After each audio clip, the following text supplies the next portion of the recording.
Hey everybody, it's Jerry Gonzalez here, and today I'm going to be reviewing the Apple iPad. I want to thank you, first of all, for watching my video, and if you're not ready for a long video, please leave now, because I do like to talk a lot, and that's what I'm going to do, okay? That's what I'm good at, sort of, and that's what I'm going to do, okay? Anyways, just repeated myself. I want you to check out a few links before we start. I want you to check out my website, comphelp.com. Check out my blog, comphelp.info. Check out my vlog channel at youtube.com/vvphonevv. Check out my Twitter. Follow me on Twitter. Go on to twitter.com/comphelp. Let me see what else. If you want to learn how to make some extra money online, check out cashcrate.biz. Okay, that's how I make some extra money online. Maybe you do want to do that too, okay? Check out my awesome buddy out there. His name is IkedTec, alright, on YouTube. youtube.com/IkedTec. His link will be in the description. He has some really cool content. Feel free to subscribe to him if you like it. Okay, so, alright, now that all of the little announcements are out of the way, let's get straight to the video. Alright, so you have an iPod Touch, and what is the reason to get a Apple iPad? It's just a big iPod Touch. That's really what it looks like, right? So why make one of these, Apple? Why make one? Well, I'm going to give you my little opinion today. And remember, I want you to also post your own opinions of the Apple iPad in the comments below. Whether you love it, whether you hate it, I don't even care. You know, just go ahead, post your comments, because this is my review. Give your little reviews in the comments, alright? So that's cool. Anyways, hate on it. I love it. That's really up to you. I'm just going to give my opinion. Okay, so why make a really big iPod Touch in people's eyes? First of all, I want to say it's not a big iPod Touch. In my opinion, it's a lot better than iPod Touch because the screen is huge, which means app developers can take complete advantage of it and just dominate all the apps that the iPod Touch can do. You know, just everything is so much better. You have so many more features, so much more. You just do so much more with it, okay?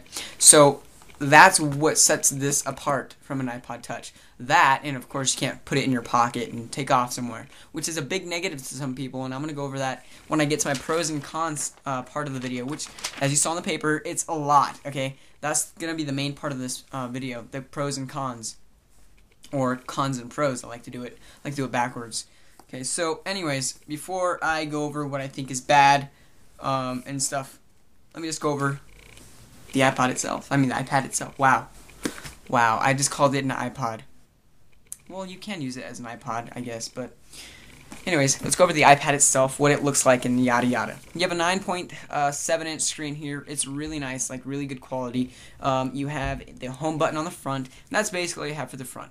Okay, leading off the front, since this is the 3G model, I have the 32GB 3G model.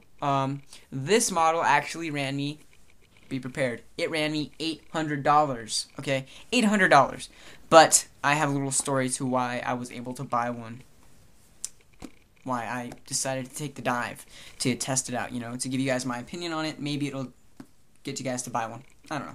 Anyways, here is the antenna, the 3G antenna there. Okay, so that's cool. It means I can get connected almost anywhere, wherever the 3G service is available, which is very convenient. Okay, on the back we have the Apple logo. Yeah, whatever. It says iPad and 32 gigabyte. I don't know if you could read that. My camera may suck. Anyways, on the side, which let me just show you. We're gonna flip it this way. What do you have on the side? You have a little dot there, and that is actually where the SIM card goes on the 3G model. Sorry if my camera is not focusing. Okay. On the other side, we have a volume dock rocker thing. Okay. Really nice. Okay. And then you have a lock screen switch, so you can lock the orientation on the iPad, which comes in very handy when reading, when surfing the internet, anything really. That's one of my favorite features that the iPad comes with, that switch. I really do think the iPod Touch should have come with that, or any iPhones. On the bottom, we have our, of course, dock connector place thing, majigger, and we have a speaker. We have we have a speaker there. Okay, so that's nice. Okay. On the top, what do we have? We have our lock screen button here. Okay, kind of put it in sleep mode, whatever you want to call it. And over here, we have our, right here, we have a microphone, okay, which works really well. And we also have a headphone jack. Okay. So a little headphone jack socket thing. Alright, guys. So that is basically the iPad in a nutshell. Alright, it's a very nice piece of hardware here, a very nice piece of technology. Okay, it's very slim, as you can see right there. Woohoo! Okay. And alright, let's go ahead and turn this puppy on, and we'll see what the iPad does, okay? So just like the iPod Touch, we're going to go ahead and click this button up here. And it brings it open to a kind of iPod Touchy looky-like thing. Well, let me give you a different angle here. Alright, due to me not having a very good lighting place, because it just keeps reflecting everything, I'm going to go ahead and put this on landscape mode and turn it on and just hold the camera. Okay, this way I can give you a nice look at it without too much glare. I'm very sorry if I get a lot, okay?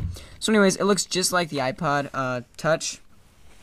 Of course, you can rotate it however you want, which is really nice.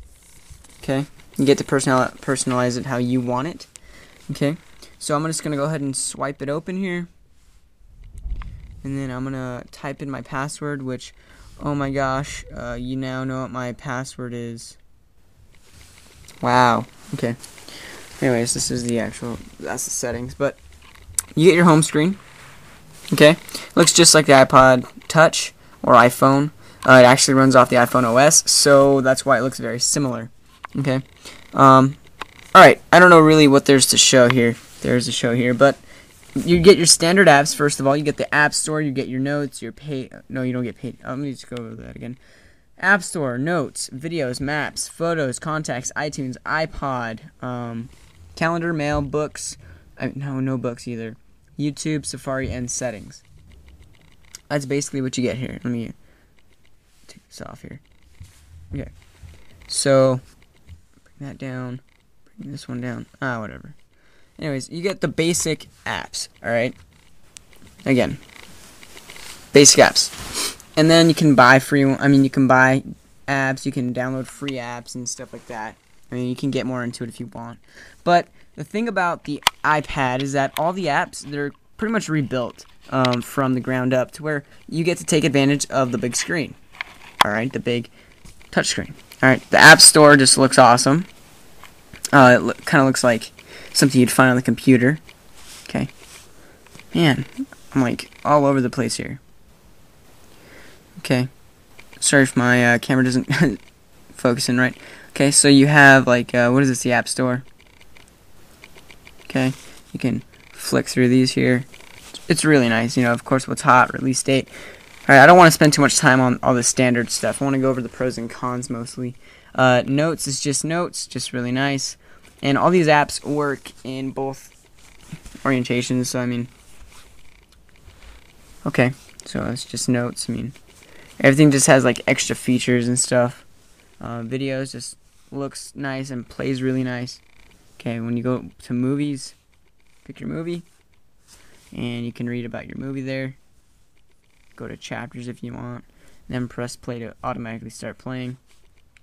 Alright, so you have your podcast here, music, videos, whatever you need. Okay. Let me see. Maps, just really big, basically. Another cool thing about the iPad 3G version, 3G model, is that you get a GPS chip installed in it. So when you open up the maps, you press like locate me, the boop, and it brings a little blue dot to where you are. You'll see like a constant refreshing blue not orb thing, but kind of circle, like keep refreshing. So this means that whenever you move your iPad, the dot moves. So it's really cool. Photos is basically just your photos, okay? So, I don't know, let me see me go into this one, and you can search out your photos and stuff. I'll open up photos of me, so people don't really, so people who don't want to be on the internet aren't really, shown, okay? So, I mean, photos is really nice. Okay, flip through albums, whatever you want. You can view all your photos at once. It's always cool. Alright, you have your contacts, iTunes, which looks pretty much like the App Store. You have your iPod, which actually looks like iTunes now. Okay, if we go to songs. Okay, looks really cool. You can make new playlists and stuff over here, which is really convenient. Alright, you have a really big, like, volume thing here, which is cool. Alright. So, I mean, that's iTunes. Or the iPod, I mean. Then you have calendar, mail, YouTube, Safari, and settings. Okay, calendar looks really neat when in landscape mode. Looks like a big calendar that you'd put on your wall or something. Right? Yes, I'm a very busy person. Okay.